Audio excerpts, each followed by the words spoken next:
Il est 6h31.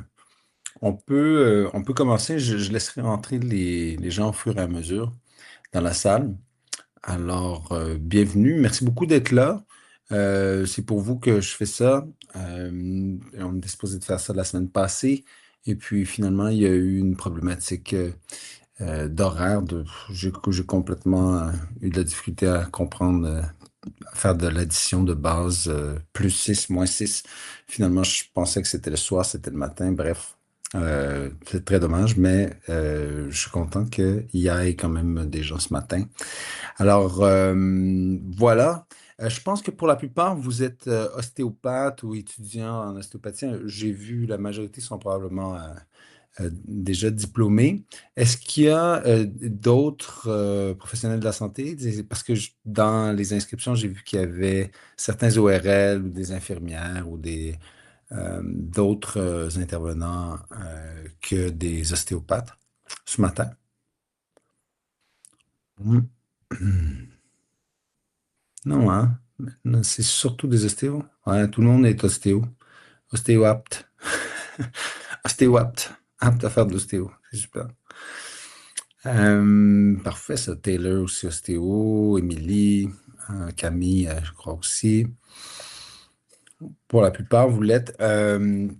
Ça me donne une idée que si est-ce qu'il y en a dans la salle qui ont de l'expérience dans, par exemple, la recherche qualitative? Est-ce que c'est quelque chose où vous êtes surtout des cliniciens? Petit tour de table. Clinicien ou, d'après moi, c'est ça, hein? C'est plutôt ça, en cabinet, voilà. Parfait. Excellent. Alors, n'hésitez surtout pas à poser des questions, à réagir avec toutes les emojis que vous avez. Euh, si vous êtes surpris, par exemple. Et puis, interrompez-moi ou prenez tout simplement le micro là, s'il y a quelque chose que vous ne comprenez pas. Pour moi, en ce moment, il est 6h33 du matin. Alors, c'est mon heure, disons, pour laquelle je roupille encore. Je dois faire des dodos encore à cette heure-là, normalement. Et puis, voilà, donc ça se peut que je déparle ou que je dise quelque chose qui soit difficile de comprendre. Alors, vous pouvez poser des questions. Je sais que généralement, les gens sont plutôt gênés de le faire, mais ça va me faire plaisir de faire ça. Est-ce que vous êtes capable de voir mon écran? Si, admettons, je reprends le partage, est-ce que vous voyez tout le monde voit mon écran en ce moment? Est-ce que c'est clair? Ouais, super. Alors, je pense que vous pouvez zoomer ou faire des trucs là, avec l'écran pour voir un petit peu mieux tout ça. Donc, je vous souhaite une un excellent webinaire. Je vais commencer. De toute façon, les gens vont continuer à rentrer tranquillement. Donc, je vais commencer par me présenter. Puis, comme ça, les gens vont pouvoir rentrer. C'est la partie moins importante du webinaire, évidemment. Donc, ce que je vous présente aujourd'hui, le titre, on avait un titre grand public, là, Qu'est-ce que racontent les gens étourdis ou quelque chose comme ça. Le titre un peu plus, un petit peu plus scientifique, si on veut, c'est l'expérience vécue des personnes qui présentent des étourdissements chroniques multimorbides avec une contribution cervicale potentielle. Et on en a fait une analyse phénoménologique interprétative. Grosso modo, c'est de la recherche quali, et donc on a fait des entrevues. C'est comme une forme de journalisme, si on veut, auprès de gens qui ont des étourdissements chroniques multimorbides dans un milieu clinique très niché et où on rencontre des spécialistes de différents domaines pour pouvoir justement euh, soigner, on va dire ça comme ça, des patients qui ont multiples problématiques. Et donc, je vais vous décrire le milieu de soins et les populations vraiment en détail pour que vous compreniez bien notre échantillon, puis qui est en train de parler, en fait, qui est en train de nous raconter un peu euh, leur vécu. Mais avant de passer à la métaux, puis bon, les résultats préliminaires de l'étude qu'on a menée, juste me présenter rapidement. Donc, c'est moi, le barbu, là, qui est là, ici, à droite de l'écran. Donc, ça fait plus de 10 ans que je travaille en milieu ORL, particulièrement en otologie. Je suis ostéopathe moi-même. Et on a une équipe là, chevronnée avec bon, le chef du service ORL du Centre hospitalier universitaire de Montréal, accompagné de plus de une équipe d'environ 11 ORL. Il y a un autre chirurgien neuroautologue qui travaille dans l'équipe. C'est Joe Saliba. Lui, c'est Issam Saliba. Il y a des neurologues, on en a trois. On parlera du milieu clinique amplement. Il y a une équipe d'ostéopathes là, de quatre ostéopathes, physio, kiné, vestibulaire, euh, neuropsychologue et j'en passe, réadaptation visuelle, euh, coaching, etc. Donc, je suis aussi un prof de Tai Chi depuis plus de 25 ans. Donc, j'ai participé dans des efforts, notamment dans des programmes pour la prévention des chutes chez les personnes âgées. J'enseigne au département de neurosciences. Ben, j'enseigne au département de neurosciences. Disons que je suis chargé de cours, je fais des présentations. Donc, dans le contexte du tonus musculaire, notamment à la Faculté de médecine à Montréal. Je suis responsable de la partie recherche d'un programme d'ostéopathie, en fait, à la Faculté de médecine de l'Université catholique Santa Maria à Arequipa, Pérou. Et je donne de la formation comme ça là, en ostéo, euh, soit de la formation de base ou de la formation post-grade, à Montréal, Toronto, Canada, au Manitoba, en Suisse, en Allemagne, dans différentes écoles, en Hollande, à Pantarei, euh, à Vienne. Puis également, ben, avec l'IFCOP, ça va être la première fois que je vais faire une collaboration à Lyon. Je suis très content, c'est la première fois que...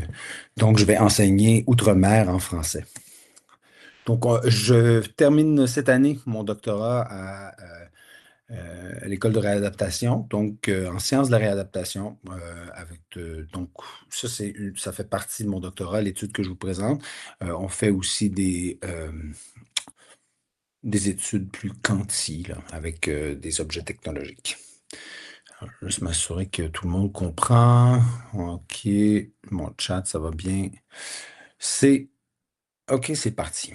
Alors, grosso modo, je vais vous présenter la problématique.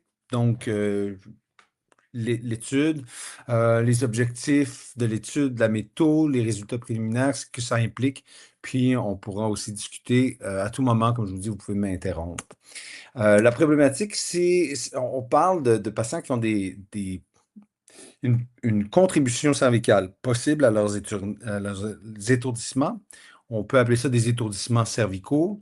Grosso modo, l'étourdissement cervical, c'est un terme qui est utilisé par la société Barani. Alors, la société Barani, c'est la société qui établit les critères diagnostiques en ORL à travers le monde. Lorsque cette société-là publie la dernière fois qu'elle a publié, autour là, de 2022, mais c'est peut-être même 2023, ils ont publié disons, la position de la Société Barani sur les fameux étourdissements cervicaux. Attendez que je laisse rentrer Alison. Et donc, c'est un syndrome qui est controversé, donc qui se situe, je dis, à l'interface entre la cervicalgie et les troubles de l'équilibre. Ce sont des sensations finalement non rotatoires d'instabilité, comme une sensation d'ébriété sans avoir consommé, de tangage, comme si on était sur un bateau, et non pas justement rotatoire, franc, comme on évoque plutôt avec le terme vertige plutôt que instabilité ou étourdissement dans le contexte clinique. Et cette espèce de déséquilibre-là est associée à une douleur cervicale. Fréquemment, elle est provoquée ou exacerbée par les mouvements. C'est très, je veux dire, c'est non spécifique parce que, bon, la plupart des problématiques vestibulaires vont être exacerbées par les mouvements, d'ailleurs. On a fait et on a publié dans le Journal of Clinical Medicine une revue de la portée, un examen de la portée sur le thème avec mes co-auteurs, qui sont d'ailleurs co-auteurs de l'article que je vais vous présenter, Dorothée Barthélemy, qui est neuroscientifique là, et kiné ou physiothérapeute, là, dit-on au Canada, au CIUS, puis au CRIR, à la faculté de médecine.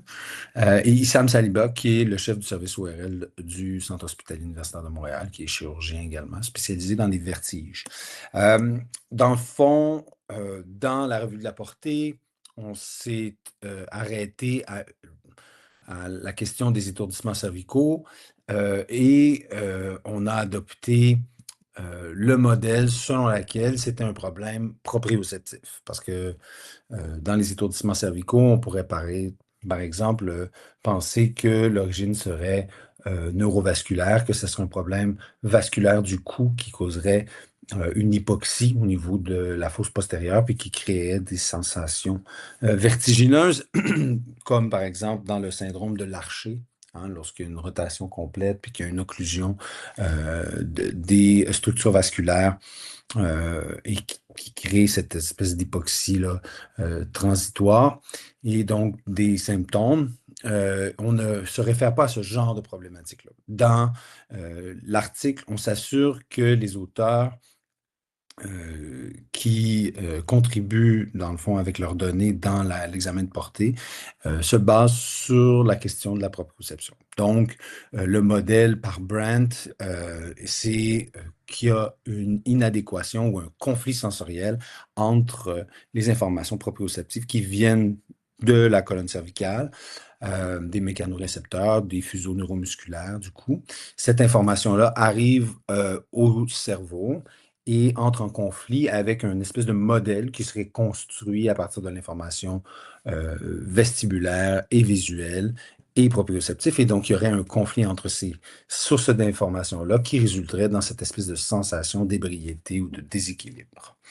Dans notre article, on a recensé plus de 156 articles scientifiques et on a trouvé qu'il y avait différentes sous-populations qui semblent souffrir d'étourdissements cervicaux, certains qui ont une origine traumatique. Et c'est comme ça que la proprioception serait affectée. D'autres qui souffrent de problèmes dégénératifs au niveau de la colonne cervicale, donc généralement une population plus âgée, gériatrique.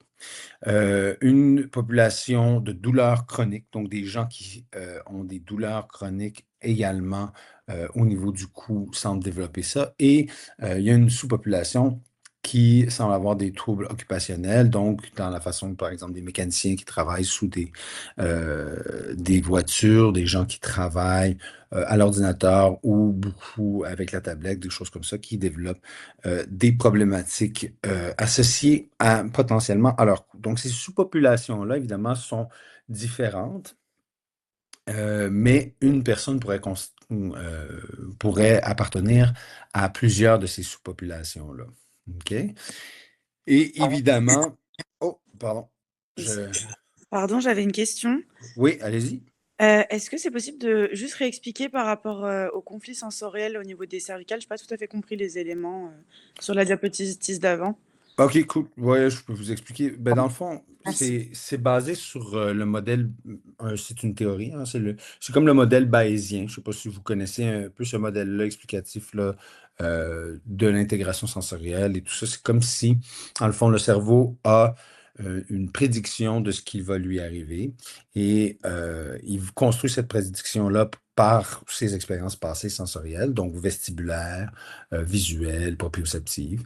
Et en temps réel, il y a les entrées vestibulaires, visuelles et proprioceptives qui rentrent. et il y aurait un conflit. Donc, imaginons par exemple que j'ai la tête inclinée à droite, je l'incline à gauche. Au niveau de mon utricule, dans mon système vestibulaire, les différentes cellules ciliées qui enregistrent les vecteurs d'accélération vont enregistrer les changements au niveau gravitationnel. Là, parce que je suis incliné comme ça, les cils vont pencher d'un côté. Et donc, mon cerveau va recevoir l'information que ma tête est inclinée de côté. Mes yeux, à cause de mon inclinaison, vont voir que l'image, tu sais, au niveau là, euh, des points visuels de référence, ils vont me dire, ah bien, tu as la tête inclinée. Mais admettons qu'au niveau proprioceptif, j'ai une problématique au niveau de mes fuseaux neuromusculaires. Et au lieu de dire que ici c'est étiré, par exemple, il pourrait dire, ah, ben en fait, c'est de l'autre côté que c'est étiré. Et à ce moment-là, ça voudrait dire que je tourne dans l'autre sens. Et donc, il y aurait un conflit entre ce qu'on voit, ce que le vestibule entend, pas entend, mais ressent, comme accélération, comme position de la tête dans l'espace, et l'information proprioceptive qui, elle, enregistre finalement le différentiel entre ma tête puis mon tronc, par exemple, c'est quoi la position. Et étant donné qu'il y aurait ce conflit-là, ça résulterait, et ça c'est la théorie, c'est le modèle de Brandt, où ça résulterait dans ce conflit sensoriel-là, dans une sensation d'ébriété ou un déséquilibre, un étourdissement. Est-ce que c'était un peu plus clair? Ouais, c'est parfait, merci. All right, super. N'hésitez pas. Et donc, je continue. Donc, il y a différentes sous-populations. On s'imagine qu'au niveau traumatique, c'est comme ça qu'il y a un dérèglement proprioceptif. Au niveau dégénératif, ce serait les changements au niveau des tissus mous et périarticulaires, l'invasion parfois au niveau discal d'un ensemble de disques de Ruffini. Donc, différentes populations de mécanorécepteurs qui peuvent être plus ou moins représentés et envoyer de l'information qui peut être plus ou moins précise. La douleur est aussi un phénomène qui altère notre intégration sensorielle. Dans plusieurs articles, c'est reconnu. Donc, en fait, ces sous-populations-là, au niveau occupationnel, au niveau de la douleur chronique, des problèmes dégénératifs et traumatiques, c'est tout à fait, comment je pourrais dire, plausible que, il y a une origine potentiellement cervicale. Euh, Ceci étant dit, évidemment, si on est en douleur chronique, on va voir généralement des médecins qui sont spécialisés en douleur, des physiatres, ce genre de personnes. On pourrait avoir chez une population âgée davantage des gériatres dans les équipes et au niveau traumatique, encore là, des internistes ou des gens qui sont spécialisés en traumatologie. Les problèmes occupationnels pourraient concerner davantage les kinés peut-être. Et donc, c'est une plainte dite transversale où il y va y avoir une pluridisciplinarité des équipes cliniques et de recherche qui doivent être mises en place pour comprendre ces problématiques-là. Dans, euh, dans la, dans la grande majorité des cas, ce qu'on a besoin, c'est un diagnostic d'exclusion. C'est-à-dire qu'on veut exclure les autres pathologies. Donc, la Société Barani ne donne pas de critères diagnostiques pour les étourdissements cervicaux pour le moment, mais accepte qu'on explore cette éventualité-là s'il n'y a pas d'autres explications plausibles. Donc, ce diagnostic par exclusion, c'est une méthode médicale où un professionnel de la santé, généralement un médecin, va établir un diagnostic en éliminant systématiquement toutes les autres causes possibles qui pourraient expliquer les symptômes. Dans notre étude, on a regroupé toutes les différentes maladies ou pathologies qui sont suggérées dans les littératures qu'on devrait éliminer pour établir une impression diagnostique d'étourdissement cervical. Donc, dans la littérature, comme je vous dis, là, ça, c'est le nombre d'articles qui ont nommé les différentes pathologies à éliminer avant de dire, ah, c'est peut-être un étourdissement cervical. Donc, en jaune, ce sont des catégories de pathologies, donc des catégories comme problématique centrale, hein, on pense centrale à sclérose en plaques, par exemple, ou migraine vestibulaire, ou Par exemple, ça pourrait être un problème neurovasculaire, donc un ACV ou que sais-je. Des problématiques cardiaques, comme par exemple des troubles du rythme, des problématiques otologiques, comme la maladie de Ménière, les fistules périlymphatiques, les troisièmes fenêtres, différentes problématiques, dans le fond, de déficit vestibulaire, etc., qui doivent être éliminés et finalement la grande catégorie des médicaments aussi qui peuvent impacter le système vestibulaire. Donc ça, ce sont les grandes catégories diagnostiques. Maintenant, spécifiquement, on nomme certaines choses comme par exemple une fracture vertébrale. On peut s'imaginer dans un tableau clinique traumatique qui propose d'éliminer des fractures vertébrales ou des déchirements ligamentaires de la colonne cervicale.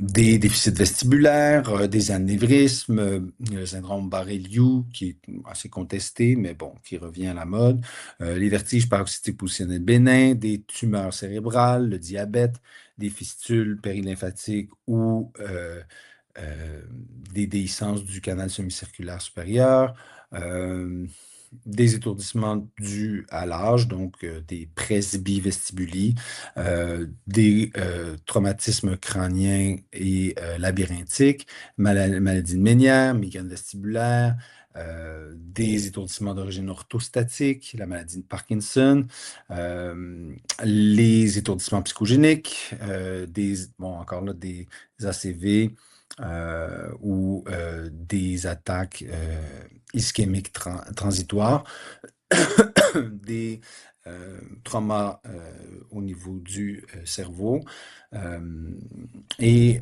des pathologies vasculaires au niveau du cou. Donc, il y a plein de pathologies à éliminer avant de pouvoir avoir une impression diagnostique cervicale. Les PPPD ou les 3PD, à l'époque de la recension, peu d'auteurs suggéraient d'éliminer les 3PD. En fait, c'est assez particulier parce que c'est une maladie relativement courante. Les 3PD, si vous ne les connaissez pas, on en discutera. Et également, ce qui est étrange, c'est qu'on nous demande d'éliminer tout ce qui est vertige psychogénique, mais on ne suggère jamais des évaluations psychologiques comme faisant partie de la batterie de tests pour pouvoir justement poser un diagnostic ou du moins essayer d'avoir une meilleure idée diagnostique. Tout ça, évidemment, lorsqu'on ramène ça aux sous-populations, dans les sous-populations traumatiques, on va avoir donc tendance à vouloir éliminer, par exemple, j'en parlais, des fractures vertébrales ou de l'instabilité, un traumatisme crânien, des vertiges psychogéniques ou, par exemple, des vertiges paroxystiques positionnels bénins, parce qu'au niveau du trauma, ben, c'est logique de se dire ben, il pourrait avoir ces problématiques-là qui seraient présentes et elles pourraient expliquer les étourdissements. À ce moment-là, si, par exemple, une personne qui arrive, qui a une problématique traumatique, qui présente une instabilité cervicale ou qui présente des caractéristiques qui permettraient le diagnostic d'un vertige paroxystique positionnel bénin, là, notamment là, au niveau des mouvements oculaires, des nystagmus, euh, à ce moment-là, on ne pourrait pas théoriquement poser le diagnostic d'étourdissement cervical. Mais vous comprenez que, en fait, une personne, par exemple, âgée, pourrait être atteinte d'une maladie cardiaque et, comble de malheur, avoir aussi une problématique proprioceptive cervicale. Elle pourrait également consommer des médicaments, par exemple, ou avoir des problématiques vasculaires au niveau de son cou et aussi présenter des problèmes proprioceptifs. Mais on ne peut pas les diagnostiquer puisque le critère d'exclusion fait partie de ça. Et donc, la multimorbidité ou le fait d'avoir plusieurs maladies qui coexistent complique beaucoup la problématique pour des patients complexes. Donc, cette espèce de cadre fondé sur une logique d'exclusion stricte qui est recommandée par la Société Barani s'avère insuffisant pour certains patients qui, eux, présentent plusieurs maladies en même temps. Vous savez, c'est pas parce qu'on a la grippe qu'on n'a pas le droit d'avoir, par exemple, des étourdissements cervicaux. Mais dans ce cadre-là, s'ils ont, par exemple, la maladie de Ménière qui explique des étourdissements et des vertiges, à ce moment-là, on ne pourrait pas en fait avoir cette impression qu'il y a une contribution cervicale parce que il y a le critère d'exclusion. Et donc, les trajectoires de soins risquent de se prolonger inutilement. Puis certaines interventions pourraient ne pas être posées parce qu'on a sous-estimé la présence d'un problème cervical ou d'une contribution cervicale qui serait là en même temps qu'une autre pathologie. Et donc, il y a une certaine incertitude qui s'installe dans la situation. Alors, nous, on est allé justement faire une entrevue avec des patients qui avaient des trajectoires de soins longues et complexes, qui avaient fini par tomber dans une clinique experte dans justement les soins pour les personnes multimorbides dans le domaine des étourdissements. Et donc, on a posé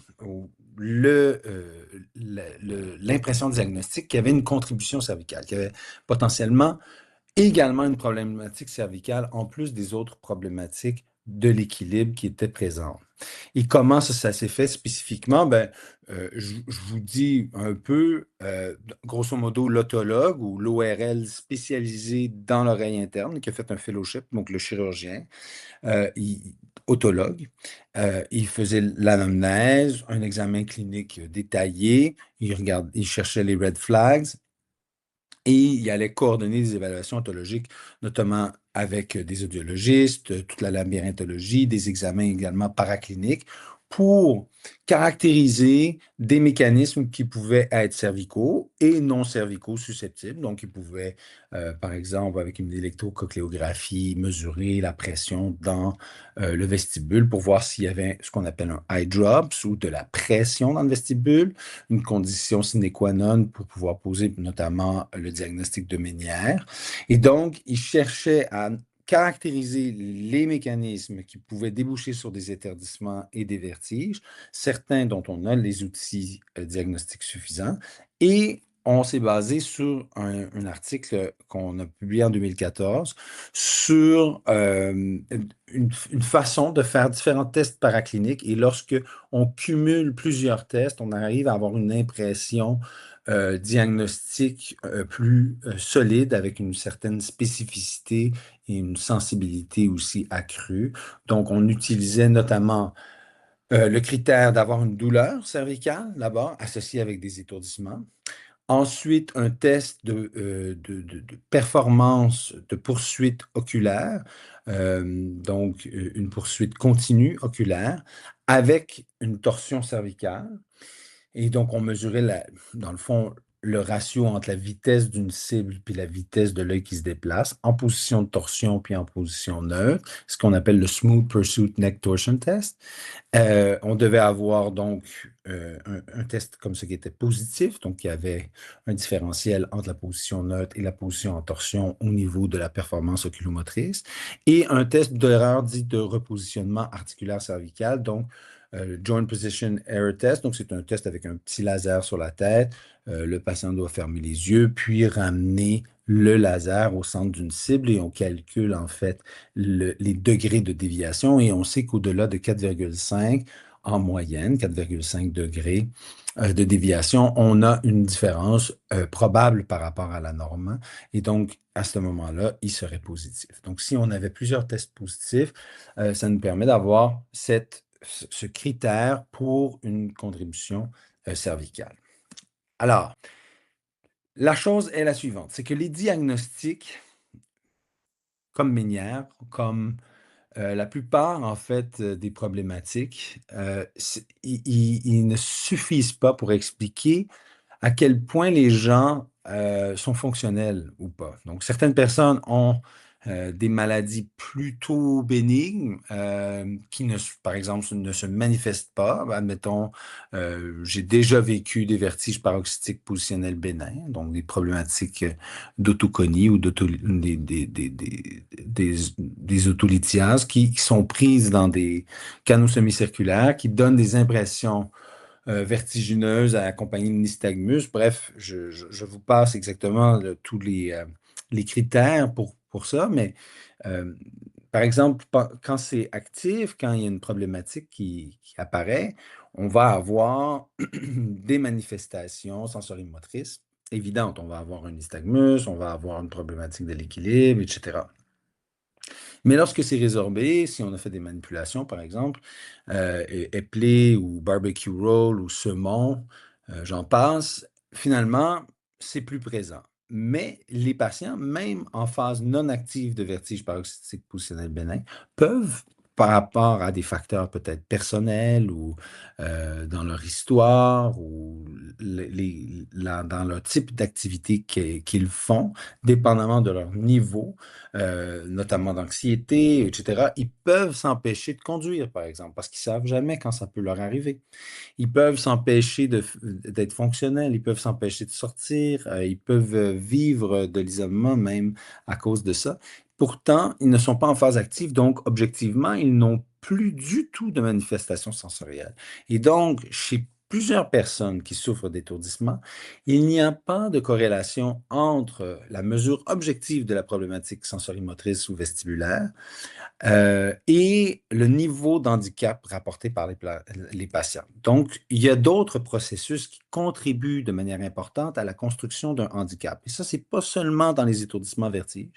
Les facteurs personnels, les facteurs environnementaux, le rapport avec la participation au niveau social, le rapport avec l'activité en général. Donc, pas seulement les problématiques au niveau des structures, les douleurs, etc., mais ces différents éléments-là vont se cumuler et interagir pour créer le handicap et les incapacités au niveau social, émotionnel, fonctionnel, physique, etc. Et donc, l'objectif des entrevues qu'on a faites avec ces patients-là, c'était d'identifier les différents facteurs qui pouvaient influencer le handicap chez ces patients comorbides et explorer un peu comment eux, ils naviguaient avec cette incertitude-là prolongée parce que c'est difficile de les diagnostiquer. Dans le milieu où on les a pris, il y avait une approche diagnostique plus, comment je pourrais dire, plus élaborée, mais leur trajectoire de soins, notamment, témoignait de soins fragmentés, de problématiques d'essais-erreurs, sans nécessairement une cohérence explicative très développée. Et bon, on va en parler, mais d'abord, ce sont 10 participants. Hein. On a fait l'entrevue de 10 participants et on a analysé très profondément tout ce qui a été dit. Ils viennent tous d'une clinique interdisciplinaire pour patients vertigineux et ces entrevues semi-structurées ont duré à peu près 40 minutes en moyenne, ont été enregistrées et analysées avec bon, différents chercheurs, moi d'une part, mais une co-autrice également. Et ensuite, on a passé à travers, puis si vous êtes intéressé, on parlera de tous les aspects là, méthodologiques pour vérifier la crédibilité de l'information et que cette information-là vienne vraiment des patients, que ce ne soit pas nos propres biais cognitifs là, qu'on essaie d'exposer. Donc, on a eu recours à toutes sortes de stratégies pour améliorer la qualité là, de l'information que je veux partager avec vous. Juste pour vous donner une idée un peu du genre de patient, vous voyez ça ici, le code, là, patient 1, 2, 3, 4, 5, sur 10, là, euh, l'âge des patients varie quand même considérablement. C'est plutôt féminin, quoique là, on voit deux hommes qui étaient là au niveau des sexes. Au niveau ensuite des diagnostics, regardez, c'est toujours multimorbide.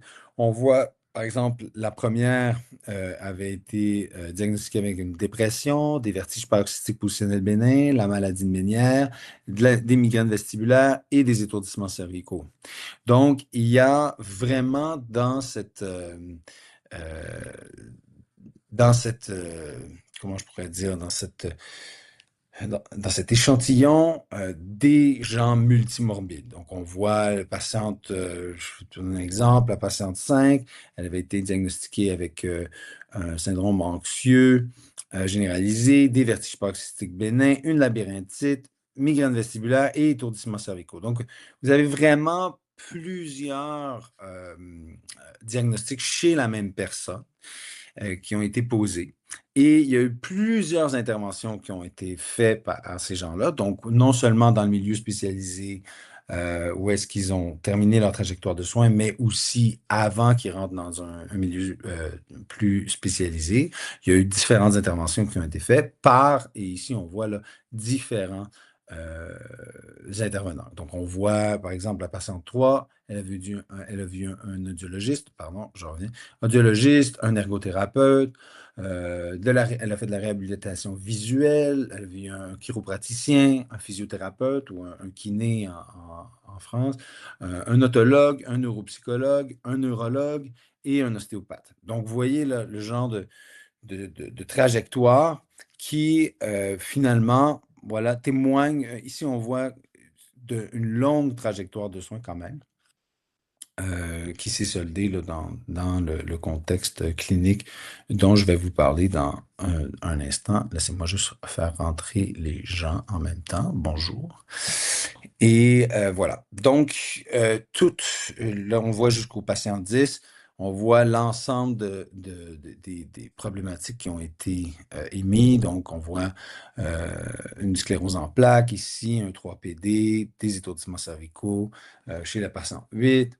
On a ici, par exemple, des migraines vestibulaires et des problématiques d'étourdissements cervicaux, par exemple. Donc, ici, il y a seulement 2 maladies. Bref, ces patients sont multimorbides et ils ont à la fois des pathologies dont on a les outils diagnostiques sensibles et spécifiques à la fois pour poser les diagnostics et d'autres qui sont notamment avec un diagnostic d'exclusion, comme le 3PD, l'étourdissement cervical, la migraine vestibulaire.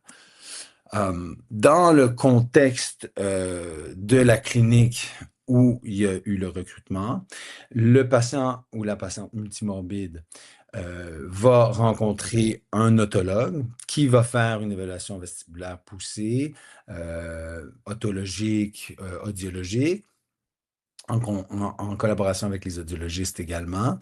Bon, il va faire le triage, on en a parlé. Ces gens-là vont ensuite, selon les différentes pathologies qui sont identifiées ou dont on a une impression diagnostique, ils vont être orientés vers différents intervenants, donc vers le neuropsychologue, surtout pour les cas de 3PD ou des difficultés émotionnelles en relation avec leurs problématiques, que ce soit ménière ou que ce soit la migraine vestibulaire ou que ce soit des acouphènes, par exemple. Il va avoir des références en neurologie lorsque la problématique évoque quelque chose de soit neurovasculaire, soit de la migraine vestibulaire, ou soit des problématiques comme la sclérose en plaques, des choses comme ça. En cardiologie, encore là, si c'est l'impression diagnostique du spécialiste autologue. En physiothérapie, particulièrement dans des cas de réhabilitation post-excision de schwannome ou de problématiques comme des vertiges paroxystiques positionnels bénins ou lorsqu'il y a il y a un déficit vestibulaire marqué, soit à cause d'une maladie ménière ou autre. Et chez l'ostéopathe pour notamment la question cervicale qui est soupçonnée pour parfois de la migraine vestibulaire, aussi certaines fois pour des gens qui ont le 3PD ou des problématiques d'acouphènes. Et donc, on voit un peu le fait qu'il y a plusieurs intervenants autour de cette personne-là. Ça, c'est le contexte finalement de soins où on a fait le recrutement. Et le type de questions on leur a posées, c'est des questions ouvertes comme pouvez-vous me raconter votre parcours depuis que vos symptômes d'étourdissement ont commencé. Et quand la personne n'était pas très bavarde, on relançait. C'est moi surtout qui a fait les entrevues. Donc, je leur demandais quand est-ce que vos symptômes ont commencé, qu'est-ce qui s'est passé par la suite, quel professionnel de la santé vous avez consulté, quel traitement ils vous ont proposé, comment vous êtes senti lors de ces consultations-là, ces traitements-là. Avez-vous l'impression que votre parcours de soins a été bien coordonné? Est-ce qu'il y a eu des moments de confusion, de frustration, etc. Donc, plusieurs questions avec des relances Par exemple, parmi les soins et les traitements que vous avez reçus dans votre trajectoire de soins, lesquels vous ont été les plus bénéfiques? Pourquoi, selon vous? Quelle stratégie vous utilisez pour gérer vos étourdissements quotidiens? Comment ces étourdissements ont affecté vos relations en général dans votre entourage, etc. Comment vous évalueriez globalement la prise en charge que vous avez reçue? Donc, des questions ouvertes et à partir de ce qu'ils nous ont raconté, on a analysé et on a fait, dans le fond, on a regroupé par thème ce qui nous était partagé. Puis aujourd'hui, je vais vous partager un peu les thèmes qui sont ressortis. Ça va jusqu'à présent? Ça vous va? Que signifie 3PD? Ah voilà. Merci, Chanel, d'avoir répondu. Étourdissement posturo-perceptif persistant. C'est bien ça. En fait, c'est un problème adaptatif, hein, on pourrait dire presque de la neurologie fonctionnelle. C'est lorsqu'on a souvent, c'est associé, pas tout le temps, là, mais souvent, c'est associé avec un événement initial où est-ce qu'il y a un mouvement qui est perçu, donc soit un problème ménière, vertige paroxystique positionnel bénin, ça pourrait venir d'un problème cervical. Bref, il y a un mouvement qui est perçu et le cerveau construit une boucle neurologique de protection contre ce mouvement perçu, qui crée un mouvement perçu comme pour compenser pour le mouvement qu'on a perçu d'abord. Et cette béquille neurologique, si on veut, elle persiste. Et donc, c'est la problématique, c'est que finalement, on finit par essayer de se protéger de sa propre béquille et on renforce la béquille de mouvement et on y contribue avec des sensations, notamment de danger perçu. On se met à alimenter une boucle de mouvement parce qu'on sent du mouvement qui vient de la boucle de mouvement finalement, lorsque la crise initiale est passée. Donc, c'est une problématique qui est prise en charge notamment avec le neuropsy, kiné et ostéopathie quand l'origine est cervicale, la crise initiale. Puis aussi, bon, pour contribuer à avoir une narrative qui va dans la même direction. Bref, on continue. Et donc, pour les patients qui sont multimorbides, l'expérience symptomatique, donc les symptômes, évidemment, c'est relié à leur handicap, hein. La nature des symptômes souvent ne correspondent pas à une seule maladie. Donc, on peut avoir des maux de tête, on peut avoir des engourdissements, on peut avoir des nausées, on peut avoir plein d'éléments. Et parfois, ça évoque un certain danger parce que ces pathologies-là ont des symptômes qu'on peut retrouver dans des pathologies graves. Et donc, la peur de la maladie grave va contribuer à une anxiété qui peut contribuer également à des niveaux d'handicap plus élevés. L'intensité des symptômes va être limitante directement, là, parce qu'on ne pourra pas se concentrer, on ne pourra pas s'asseoir, on ne pourra pas dormir ou peu importe. Donc, il va y avoir une limitation directement reliée à l'expérience symptomatique. La fréquence dans cet échantillon-là était souvent évoquée comme chronique ou épisodique très intense. Une particularité de ces symptômes-là, c'est qu'ils sont difficiles à communiquer. Vous savez la différence entre un étourdissement et un vertige, par exemple? C'est quelque chose qui est très difficile pour un patient à expliquer. Moi, je vous le dis, un étourdissement, voyez, au niveau clinique, c'est davantage une instabilité, un déséquilibre, comme si on était sur un bateau, une sensation d'ébriété sans avoir consommé. Et un vertige, il y a un aspect angulaire, c'est davantage rotatoire. Il y a quelque chose, comme on dit en québécois, qui spin. Il y a une sensation de toupie, quoi. Et donc, simplement dans la difficulté à communiquer ce que ces gens-là vivent, et ça, c'est juste pour l'étourdissement, mais c'est accompagné dépendamment des comorbidités de différents types de symptômes. C'est très difficile à exprimer, et donc, ça conduit souvent à un sentiment d'être incompris par des professionnels qui connaissent moins bien la sémiologie des différentes pathologies dans le système de l'équilibre. Et donc, parfois, ça a été évoqué dans un contexte où c'était associé à des rencontres invalidantes, où que, en fait, les patients ne sentaient qu'ils n'étaient pas crus dans le type de symptômes qu'ils présentaient. Notamment, quelqu'un qui présente une troisième fenêtre peut avoir des vertiges rotatoires élicités par certains bruits.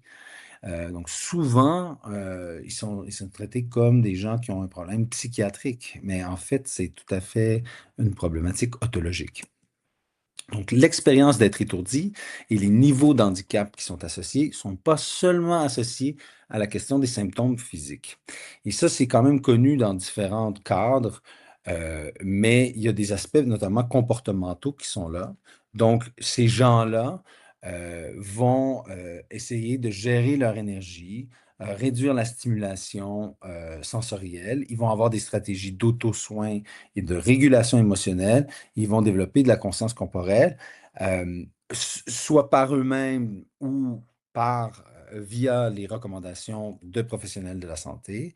Lorsque ils vont adopter ces comportements-là, ils vont avoir soit des améliorations ou plus de difficultés encore au niveau de leur niveau de handicap. Donc, la routine quotidienne, la gestion de leur activité et de leur niveau d'activité, leur capacité de mettre des périodes de repos et donc d'améliorer leur qualité de sommeil et de trouver un équilibre entre la question de l'adaptation et, et, euh, et l'évitement ou le surmenage. Donc, en d'autres mots, on a des patients qui peuvent avoir tendance à, par exemple, euh, limiter tout, s'hyper protéger, catastrophiser, tout ça, ils limitent complètement leur activité. À ce moment-là, lorsque on leur demande de gérer leur activité, on veut qu'ils s'exposent quand même à la stimulation pour pas qu'ils déconditionnent complètement ou qu'elles déconditionnent complètement.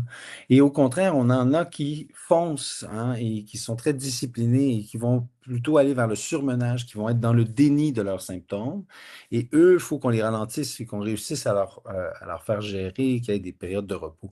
Donc, ce n'est pas seulement la question de la gestion de l'énergie, mais la question de leur stratégie d'adaptation qu'ils ont tendance à mettre en place, soit vers l'évitement, soit vers le surmenage, et leur personnalité, dans le fond, basée sur la performance ou plutôt anxieuse, plutôt peur-évitement, et comment, dans le fond, les professionnels vont réussir à cerner quel genre de pattern on a devant nous et comment on va pouvoir orienter nos conseils pour la gestion de l'énergie. Et c'est à ce moment-là qu'on va avoir plus d'efficacité lorsqu'on adapte évidemment aux patients.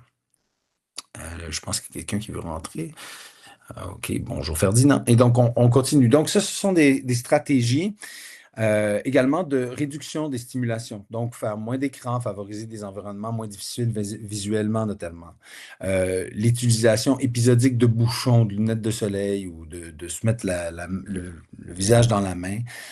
Donc, surtout pour des conditions, par exemple, parce qu'il y a des hypersensibilités sensorielles, notamment dans la migraine vestibulaire ou dans des traumas crâniens, donc qui sont multimorbides avec la problématique cervicale. Donc, encore là, c'est la question de l'évitement. Donc, oui, réduire les stimulations, mais il faut faire attention pour pas qu'il y ait de déconditionnement sensoriel.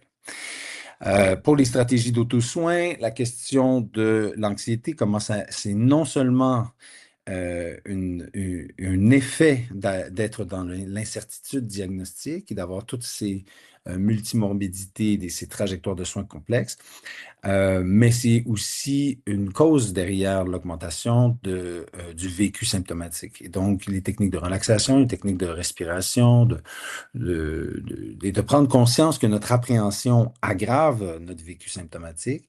À ce moment-là, les stratégies d'auto-soin, de régulation émotionnelle vont avoir un impact sur cet élément-là. Donc, on a en effet ce qu'on appelle la liminalité diagnostique, c'est-à-dire cette espèce d'entre-deux. On ne sait pas si on a ou pas une contribution cervicale, notamment. Est-ce qu'on a ou pas les maladies comme la maladie de Ménière, etc. Donc, dépendamment des milieux de soins dans lesquels on est, on peut avoir des niveaux de certitude qui fluctuent par rapport à notre identité diagnostique. Et donc, cette incertitude thérapeutique-là peut nous amener notamment à perdre confiance et à embarquer sur une espèce d'odyssée thérapeutique, essayer de trouver des solutions à gauche et à droite et se ramasser avec des narratives fragmentées, des intervenants qui nous racontent un peu n'importe quoi sur la cause de nos problèmes. Tu sais.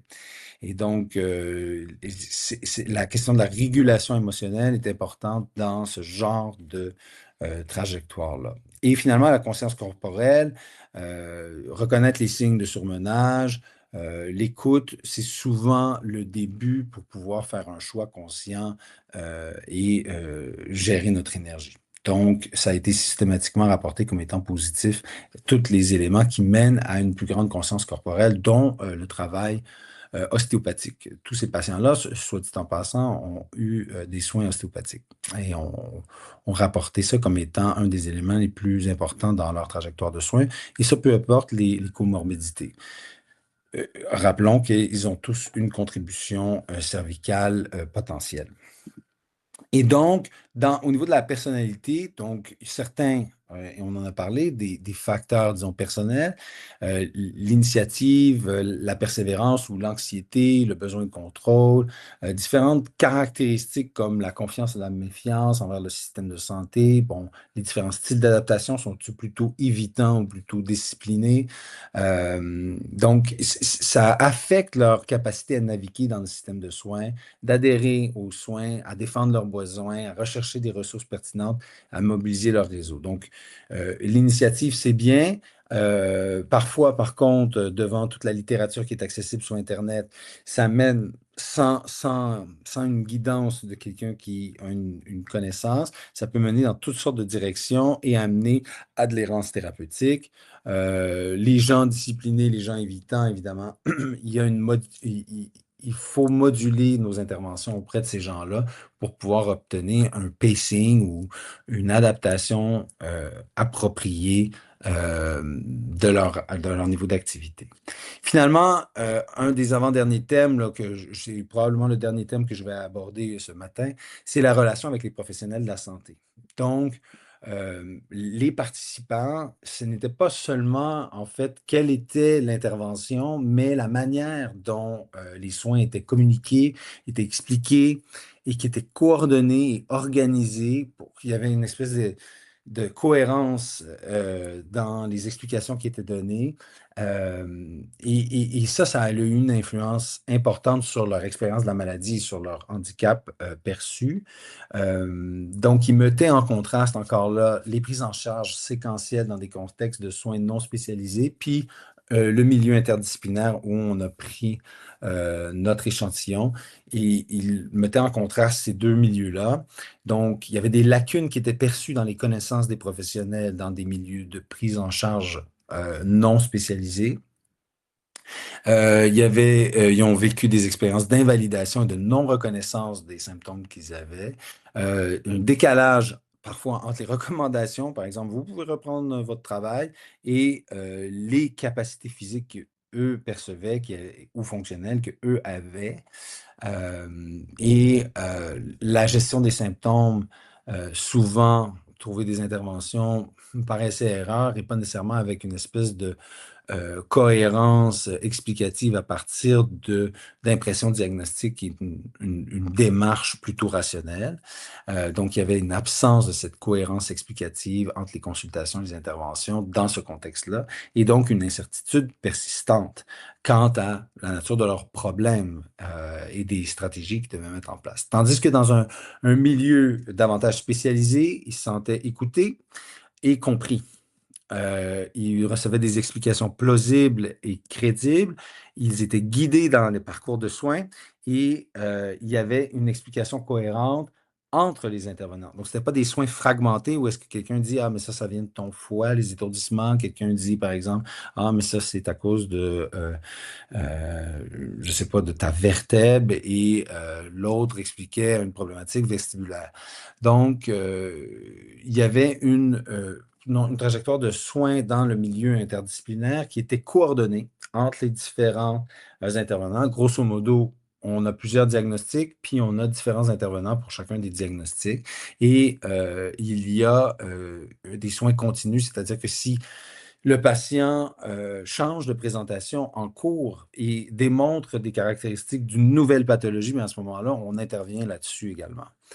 Donc, des recommandations adaptées, non seulement aux pathologies, mais aussi aux préférences et à la personnalité de nos patients, une écoute et une validation de l'expérience vécue, prise en compte des dimensions émotionnelles également et de l'impact notamment de l'anxiété et de l'incertitude dans leur vécu symptomatique et un accompagnement plus personnalisé. Donc, au niveau des soins, notamment lorsqu'ils évoquaient les soins en ostéopathie, ils parlaient de soulagement symptomatique lors de la rencontre, mais également du soutien relationnel et de la guidance et des conseils qui étaient donnés. Et ça, c'est là où est-ce qu'ils avaient davantage là, ils rapportaient ça comme étant le plus aidant. Le dernier thème, je le passe rapidement, c'est avec l'environnement social. Tous ces patients qui sont allés mieux ont eu des adaptations au niveau du travail, ont eu un milieu de travail et un milieu familial qui les a soutenus. Et ce sont des patients qui sont allés vers un retour progressif. Donc, grosso modo, on a des aspects comportementaux, les stratégies d'adaptation qu'ils vont utiliser, des interactions avec les professionnels de la santé, des aspects au niveau de leur personnalité et des stratégies d'adaptation qu'ils ont, des interactions avec l'environnement social, et on a l'expérience symptomatique. L'expérience symptomatique est influencée par les interactions avec les professionnels. Selon, ça va être plus ou moins aidant, ça peut être moins aidant. Leurs comportements d'emblée peuvent être plus ou moins aidants et les interactions avec les professionnels vont avoir aussi une influence sur les aspects comportementaux. La même chose avec leur personnalité, leur stratégie d'adaptation. Si on voulait lire ça, on pourrait dire, ben, il y a des facteurs personnels, des facteurs environnementaux, il y a des facteurs de participation sociale, d'activité, et il y a des particularités au niveau des atteintes physiologiques, des atteintes des structures. Et ça débouche sur le handicap perçu. De cette façon-là, on perçoit que les difficultés à poser des diagnostics ou plusieurs diagnostics amènent une incertitude, une errance thérapeutique, des difficultés au niveau de l'anxiété qui débouchent vers davantage d'incapacité et d'expérience symptomatique. Et dans un autre cas, si on arrive à mieux tolérer l'incertitude, à avoir un discours cohérent et explicatif entre les différentes impressions diagnostiques, les diagnostics, et rendre ça cohérent avec les interventions qu'on propose, à ce moment-là, l'expérience symptomatique était atténuée. Donc, une cohérence explicative, ça nécessite évidemment des connaissances et comprendre que cette cohérence-là, elle est importante également pour l'expérience symptomatique du patient. La question de la validation, des soins interdisciplinaires coordonnés. Donc, il n'y a pas une panacée, on ne peut pas régler tout avec une seule approche. Et poser des actions malgré l'incertitude, bon, ça peut amener à des essais-erreurs et ça, il faut limiter, mais il faut travailler en interdisciplinarité avec des gens spécialisés qui ont accès à différents types de tests pour pouvoir s'assurer des différents diagnostics qu'on peut poser. Et pour ce qui est des impressions diagnostiques, à ce moment-là, d'agir de façon logique une à une. Donc, pour faire progresser votre pratique, si vous êtes ostéopathe, développer une expertise clinique, il faut connaître la sémiologie, la physiopathologie, les diagnostics différentiels. C'est ce que je propose dans d'ailleurs les cours que je vais donner à l'IFCOPS. Donc, on va parler des différentes maladies, des troisièmes fenêtres, des déhiscences, des fistules périlymphatiques, de la maladie de Ménière, des vertiges paroxystiques positionnels bénins, et j'en passe. On va parler des mycoses vestibulaires, des 3PD, etc. C'est quoi là, les signes et symptômes, c'est quoi la physiopathologie, puis comment on peut les différencier. Je vais présenter une approche ostéopathique très particulière. Donc, vous allez développer des compétences techniques. Ces approches ostéopathiques nous, on les pratique depuis plus de 10 ans là-bas. Donc, plus de 15 000 soins en ostéopathie dans ce contexte-là niché, avec tous les ostéos qui ont travaillé là-bas. Et donc, c'est quelque chose de différent, mais qui est basé sur la tradition, l'héritage notamment de Robert Rousse, un ostéopathe, et bon, basé sur, dans le fond, les principes de l'ostéopathie, on a développé, ou j'ai développé des techniques spécifiques, puis on pourra regarder ça ensemble. Évidemment, ça fait partie de ce qu'on va enseigner. Les drapeaux rouges, la question des compétences de collaboration interdisciplinaire, mais les compétences aussi savoir-être, de comment coordonner, d'être cohérent, d'être validant, de développer un discours pour pouvoir diminuer le danger perçu sans raconter des sornettes. Donc, on va avoir ce programme spécialisé-là en gestion ostéopathique à l'IFCOF en Lyon en octobre, notamment. Alors, merci beaucoup de votre écoute. J'espère que, mon Dieu, 7h30, on dirait que, wow, que j'ai pratiqué 1 million de fois cette présentation-là. Pourtant, c'est la première fois que je la fais. Alors, si vous avez des questions, des réflexions, je serais prêt à les prendre. Oh, yeah, j'ai des petits mecs qui applaudissent, c'est super. Excellent. Merci, c'était très clair. Ah ben, Émilie, je suis très content que tu aies trouvé ça très clair. Moi, je ne sais pas, j'ai pas beaucoup dormi hein, hier soir. Je suis content que tu me dises ça. Super. Ah bah tout le monde est là content, mais c'est bien. Écoutez, moi, je vais vous poser une question avant que vous filez à la française, je devrais dire. Euh, parce que je vois que là, j'aurais pas de questions. C'est tout très clair. Alors, je vous pose la question, comment reconnaître la différence entre des interventions qui sont dans une logique d'adaptation saine, de pacing, de gestion, et qu'on ne tombe pas dans de l'évitement maladaptatif ou le surmenage. Est-ce que vous voyez, est-ce que vous voyez ce que je veux dire? Vas-y, Fabienne, je te donne la parole. J'essaie en tout cas. Je me suis trompée d'icône, donc j'avais rien à dire. Désolée. Grosso modo, c'est une question dont je n'ai pas la réponse, hein. Je vous pose la question parce que ça me chicote. C'est difficile de faire des interventions. Finalement, et lorsqu'on voit quelqu'un tu sais, qui a tendance à être plutôt discipliné, plutôt ouais, je vais y aller, je vais quand même faire des push-ups malgré que je vomis. C'est ce genre de personnes-là, il faut réussir à les ralentir. Mais il ne faut pas qu'ils tombent dans de l'évitement puis de la peur évitement. Des fois, les gens intenses, ils soient trop, soit pas assez. Ils ont de la difficulté de s'exposer et à diminuer l'exposition, souvent dans la performance, et ils ont de la difficulté à faire moins. Ils font complètement ou ils font pas du tout. Et là, ça, c'est pas du tout adapté et c'est pas une approche qui va mener vers de la réadaptation. C'est souvent contre-constructif. Et ces gens-là vont avoir tendance à soit tomber dans le surmenage, soit dans l'évitement. Alors, et cette limite-là, elle est difficile à trouver. Comment donc, je pense qu'il faut connaître nos patients, il faut comprendre leurs besoins à eux, voir est-ce qu'ils ont plutôt une tendance anxieuse, évitante ou sont plutôt dans le surmenage. Mais ça varie. Si ils ont mal dormi depuis 2 semaines, leur capacité n'est pas les mêmes. Donc, ça varie énormément. C'est très difficile. Les actions justes, puis les conseils justes sont difficiles. On me pose ici la question, Camille, les acouphènes peuvent-ils provoquer des étourdissements?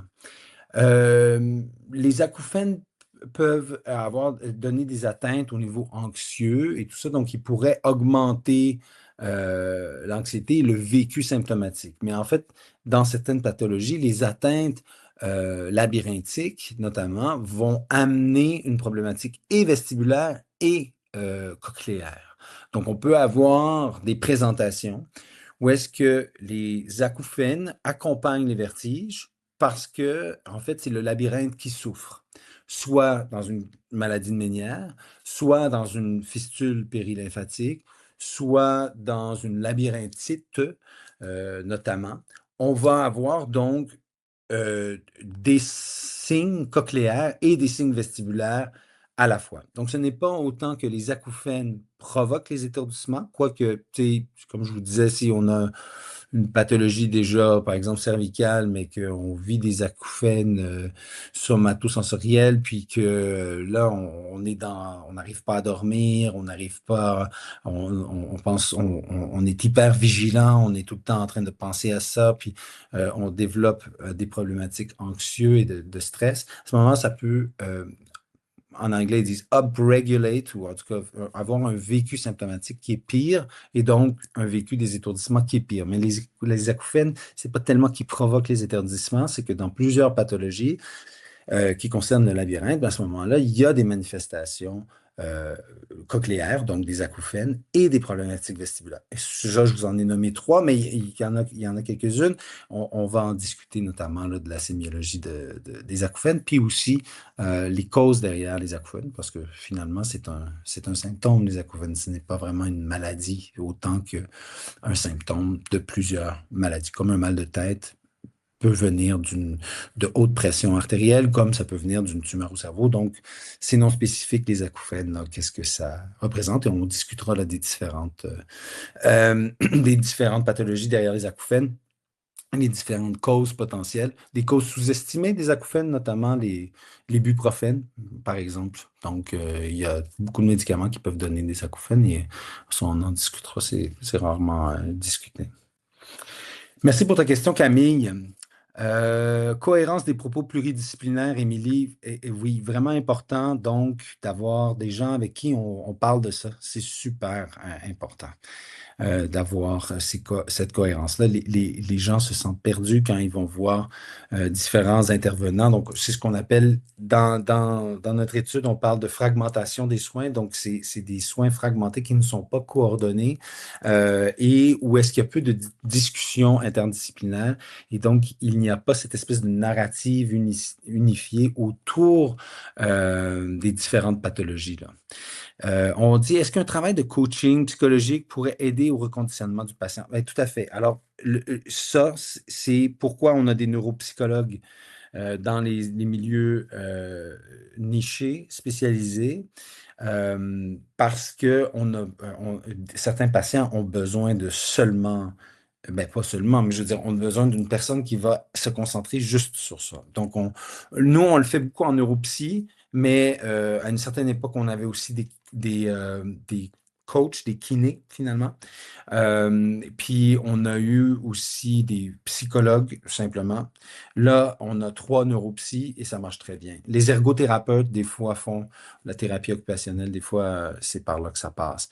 Mais oui, le reconditionnement, la question de reprendre confiance, etc., là, oui, c'est important. Merci, Constance, pour ton commentaire, c'est gentil.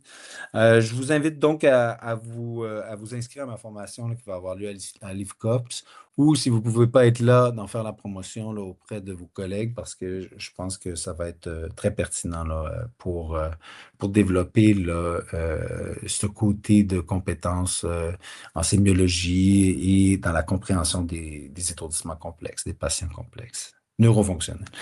Il y a quelqu'un, j'entends le micro, il y a quelqu'un qui veut parler, parce que j'entends qu'il y a un micro qui est ouvert. Non, il vient de se fermer. Ça marche. Alors, peut-être à bientôt, si on se voit à l'IFCOPS, Fabienne, ça m'a fait plaisir. Euh, c'est super. Alors, je vous souhaite une très bonne journée. Je reste là pour certains qui sont encore ici. Charlotte, Fabienne, Émilie, tout le monde.